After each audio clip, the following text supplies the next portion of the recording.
Doon. Bibalik ka ba? Tubig. Hindi ka galing. Order, mingaw man. Man, pinili ka.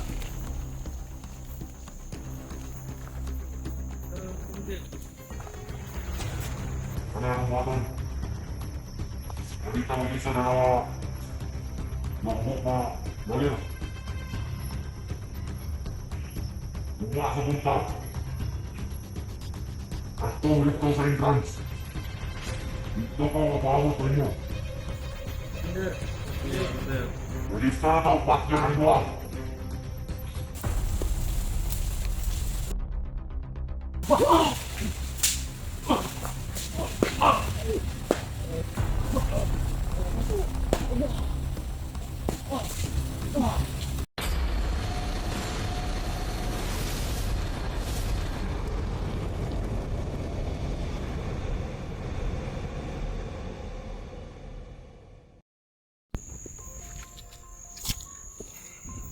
So yun po mga idol, no?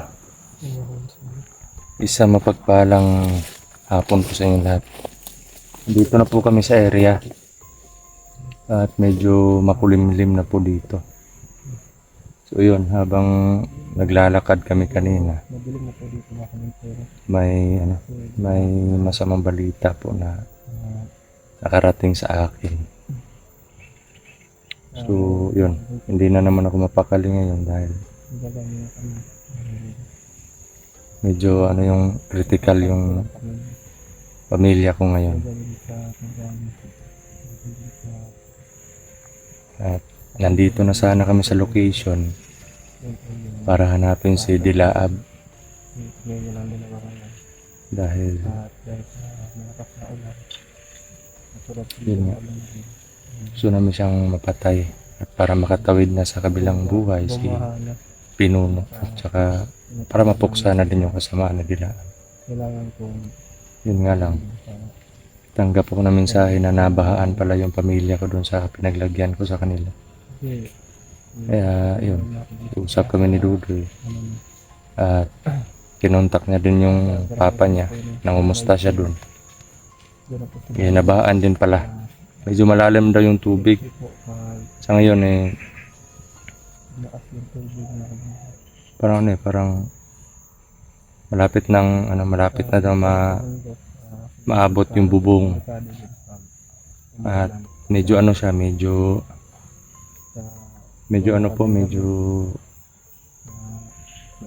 malakas yung current. Yun nga, basang-basa sila doon. Wala namang napahamak sa kanila. Pero yung mga gamit talaga na di na nila makuha. Sabi ko, hayaan nyo na yung gamit kasi hindi naman tayo pababayaan ng Panginoon. Importante, walang nangyari sa mga buhay ninyo. Kaya yun, siguro bababa kami ni Dudoy at hanap kami ng paraan para makapunta doon. Kasi sobrang hirap, sobrang layo po doon mga idol. At katulad niyan, yung mga gamit nila naanod na sa baha. At kanina may tinawagan ako na isang malapit na kamag-anak din ng asawa ko. Sabi ko na pwede ilipat ko muna dyan. Sabi niya kung kaya niyo pumunta dito kasi medyo malayo eh. At yun yung plano ko nga mga idol. Kunin ko muna sila doon. Maghahanap pa ako ng budget para doon kasi medyo kailangan talaga yung kasi yung mga damit nila wala din. Kaya pag-usapan namin ni Dudoy na umuwi muna sa kanya-kanyang pamilya namin. Tsaka yung papa niya yun uuwi sa doon. Dahil yun nga, nasa lanta din ng ulan. Wala namang bagyo, pero parang siya eh.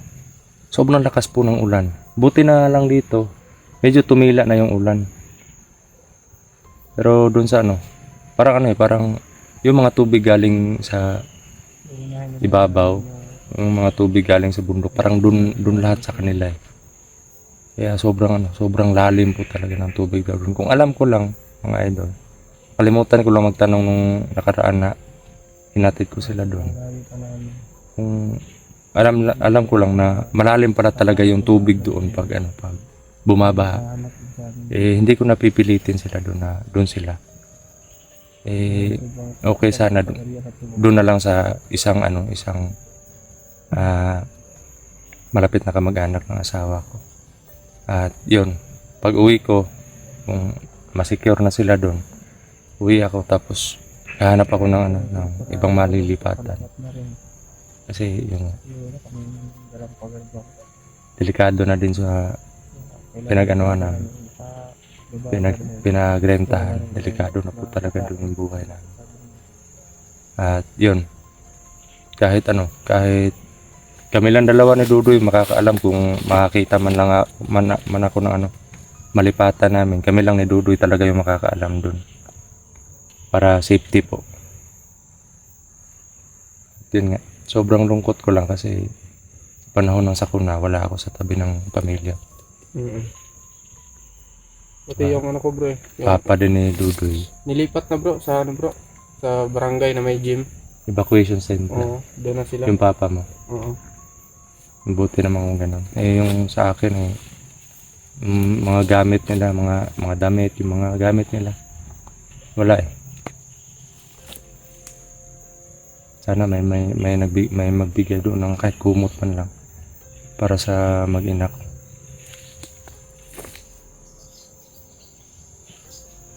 Ang problema natin ngayon yung papunta doon, tsaka yung budget natin papunta doon sa medyo malayo kasi tapos Hindi tayo makakababa agad. Kasi nahanap pa tayo dito eh. Ito, mga idol. Pagpaliban, parang may nagsasalita. Oo, parang may buhos nga doon. Pagpapaliban muna namin yung paghahanap kay Dilaab.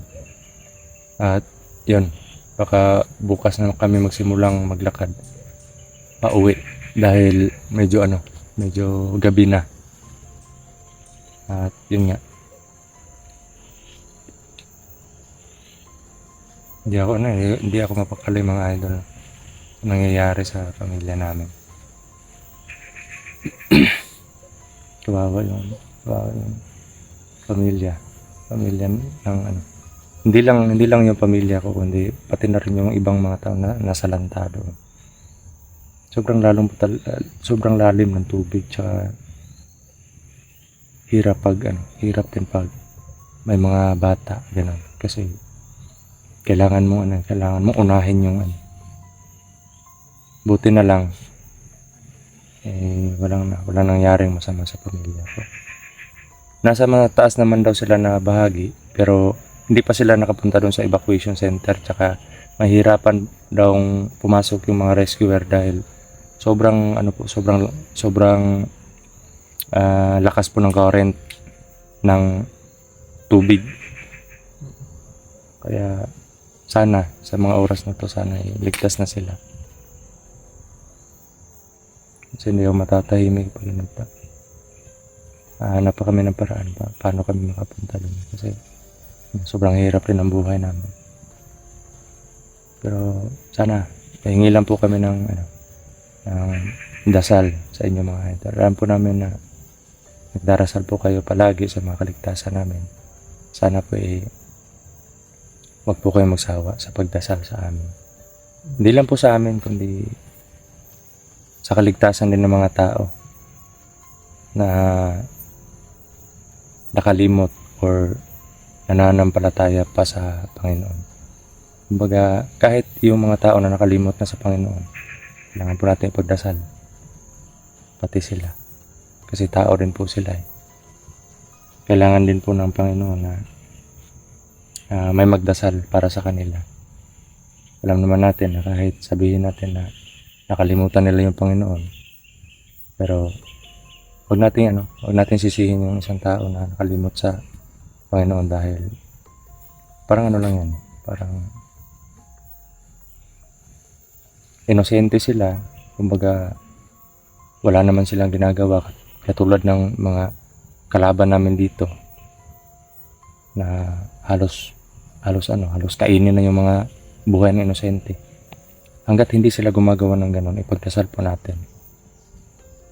Pero itong mga kalaban namin dito, kaya niyan, parang may mga boses dyan.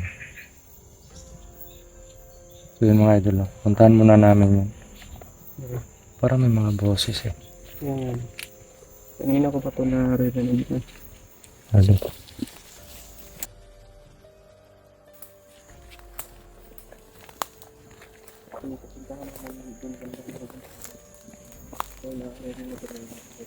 At mamaya, hanap po kami ng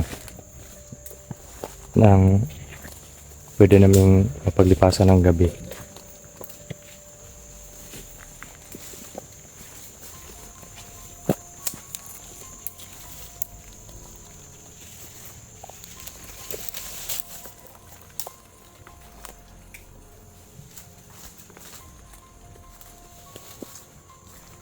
Mga tao to eh.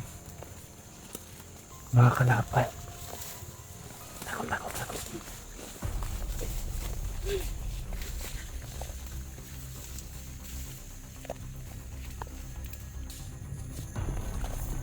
Parang nagsusurbi siguro ito.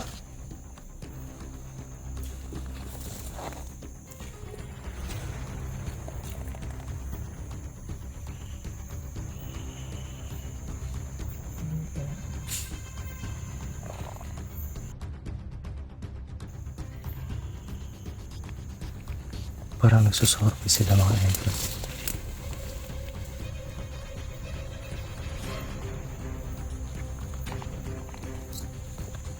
Nagsusurbi po sila.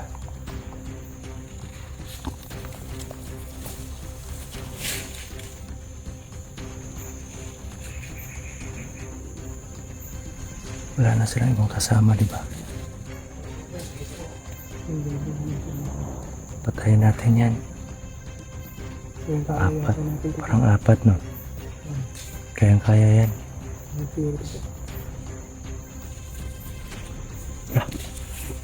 Uy! Nasa? Dilaap, Chris, dilaap. Ay, isa pa. Tago lang, tago.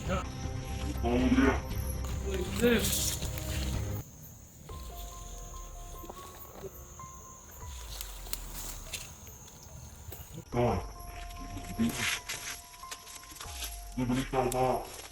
Sabi mo, kung kita galing. Commander, mingaw man. Commander. Commander. Ano yung natin? Balita mo isa na nakabuk na galing. Bumwa sa punta. At tumulito sa entrance. Dito ka mapahawag sa inyo. Commander. Commander. Lista na tao, patyo ng dua.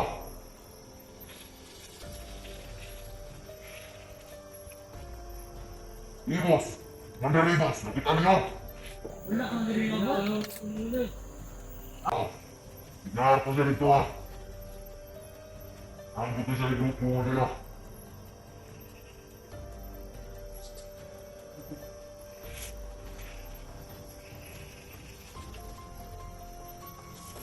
May master ko siya dito ang paritan. Jadi ko nila na parang kurat yun. Nakakita ka dito ha. Umakon. Basta ako dito sa mga itoon. Nanawan ako ng tungkol dito ha. Hindi na naman yung humanong dito ha. Okay, Commander. Okay, Commander. Okay. Commander, okay. Iwanan niya ha. Okay, Commander. Umakon. Nakita niyo ito. Yes, Commander. Pagkabot na ninyo. Pagkabot na ninyo. Okay, Commander. Okay, Commander. Ako rin sa. Abutan ko rito. Nakabangon ka na sila awal sa bigay. Okay, Commander.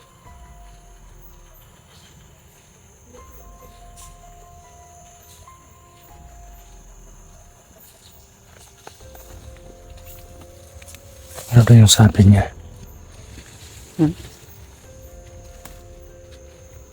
So yun po mga idol. Hintayin doon tayo dun sa entrance. Ha? Aabangan daw nila tayo dun sa entrance. Kasi wala namang ibang daanan. Sabi ko na nakabisa na. So yun po mga idol. Kasi yun daw nakabisa pa rin. Andito pala si dito pa pala talaga si Commander Dilaab. At mapatay na sana namin to. Dumating na lang bigla si Dilaab. At yun.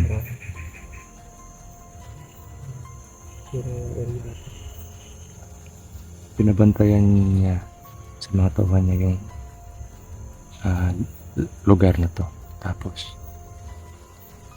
may pupuntahan pa daw siya doon sa kapatid niya. Kasi kukumustahin niya yung baston or yung tungkod niya. Baka tapos na daw sa ritual. So ibig sabihin hindi niya dala yung tungkod niya. Oo. At sabi niya pa, bukas ng umaga, kailangan eto mga tao na to pupunta bukas doon sa entrance kasi doon siya, mag-isa lang siya doon. Tapos doon sila mapag-abot. Doon yung pinag-usapan nilang lugar ni Commander Ibos. So bago natin napatay si Ibos kanina, may pinag-usapan na pala sila ni Dilaab. Oo. So ngayon, hahanapan namin ng paraan para mapatay ito. Kasi dalawang grupo yung kumbaga, dalawang grupo yung kausap ni Dilaab para bukas na bukas doon sila mag-aabang sa entrance. Tsaka pagtutulungan daw nila kami dalawang grupo. Matapos namin sila. Ang hindi lang niya alam, patay na si Commander Ibos at yung mga tauhan ni Commander Ibos. Pero ito, papatay namin to ngayon. Tapos darating kami dun bukas ng umaga. Kasi mag-aano muna kami ngayon. Magpaplano muna kami paano yung gagawin namin dun. At medyo madilim na. So talagang masosurpresa si bukas. Kasi tayo yung dadating dun eh.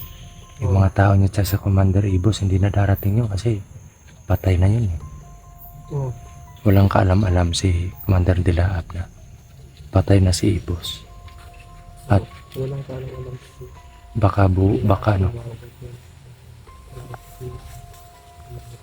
baka ito na yung pagkakataon bunso na mapatay natin yan. Oo, sana po. Sa ngayon, relax muna tayo. At bukas na bukas ang umaga kasi lalakad pa yun eh. Oo. May pupuntahan pa yun eh. May pupuntahan pa yun doon sa kapatid niya. At bukas na umaga, pupunta daw siya doon. Mag-isa. Doon siya mag-ano sa inyo. Doon siya anong tawag nito? Doon siya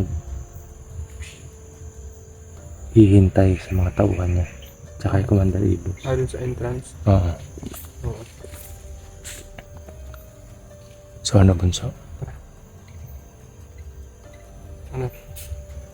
Biglain ba natin? O kausapin natin? Medyo malayo na yung presensya ni Dilaab eh.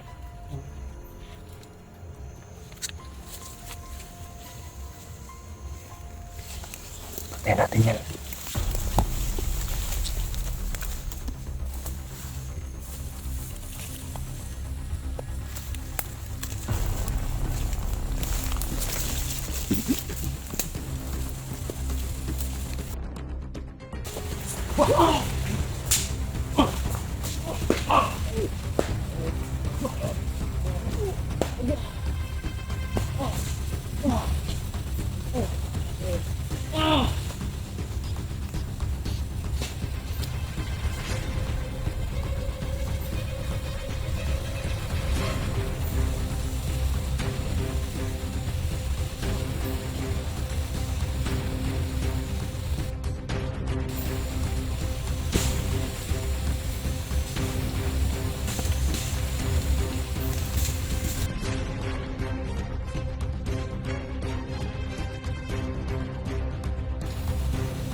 Grabe.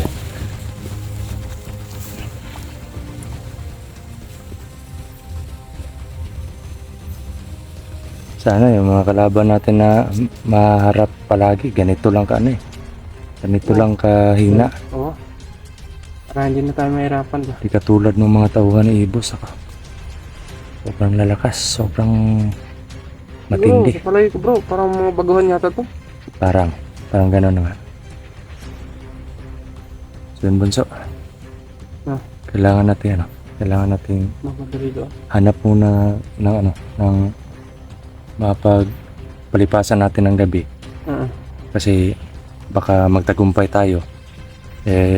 Bago tayo makakauwi dun sa pamilya natin, maghahanap pa tayo ng paraan para kapunta tayo dun. Wala tayong budget. Baka sakali. Matulugan. Baka sakali mapatay pa natin si Oo. mapatay natin si Dilaab May lakas bago pa naman ako konti.